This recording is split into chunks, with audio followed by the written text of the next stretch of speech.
rallied. Steve, let's start with that big story from today. Adam Jones had to deal with a hostile environment at Fenway Park last night, and it was a racist hostile environment at that. Red Sox ownership and the commissioner have come out and said this type of behavior will not be tolerated in our ballpark, in our league. They have condemned the fans' actions. Steve, how should the organization handle this situation going forward to prevent this from happening again? Yeah, I got to tell you, I think the Red Sox responded appropriately. It was necessary for them to come out and make a statement. Yes, it was the fans. It wasn't the organization, but it doesn't matter.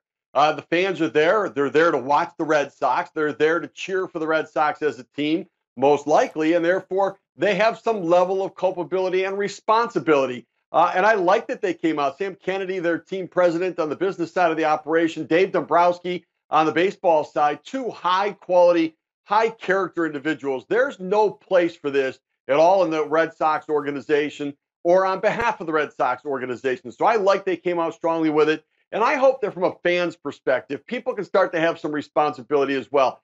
I listen, if I was near somebody, they were doing this, turn them in. Yeah. Speak up, say something. I mean, don't just sit there and and chuckle it off or laugh it off. It's wrong. It's inappropriate in this day and age. We've got so many things out there that are trying to pull us apart right now. We don't need to jump in on this at a sporting event and participate in it as well. So it's good that some people did speak up. I'm glad the organization took action.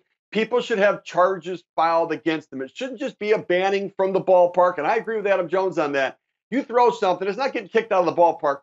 Press charges on people. Make them pay a significant price. Make them go in front of a judge and say, yeah, what I said wasn't that bad. Make them defend themselves in the words and the actions that they put out there. So I'm glad the Red Sox are speaking up about it. I'm glad Adam Jones had the courage to go back out there and to take this on head on and speak about it. And now I hope that we can make it go away as much as possible.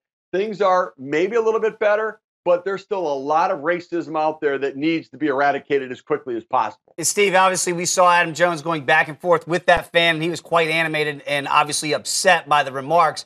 Our own Danny Graves related a story today where he said, hey, I was told in no uncertain terms to go back to Vietnam with some vulgarities there. He flicked the fan off and then got cut the next day. What do you do as the athlete? Because you're still a human being. When people take those digs at you, I'm surprised this stuff hasn't escalated, kind of like what happened with Danny, more. Well, listen, I can't. I'm a white guy with white hair. I can't honestly relate.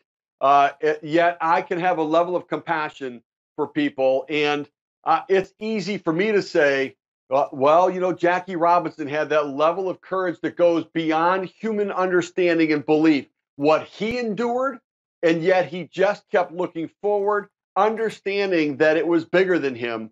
It's easy for me to say that. And so I think that what we have to do is stop worrying about, you know, do I want to be the person that tells on somebody else? Do I want to narc somebody and point somebody out? Yeah, you know what? Yes. If somebody's doing that, they need to be called out and they need to be fingers pointed at them to say that they are racist. So I can't personally relate to it. But all I know is that support is critical, that if we have friends that are being discriminated against, step in front of them, defend them, protect them, support them, and speak up so we can start to do away with this stuff.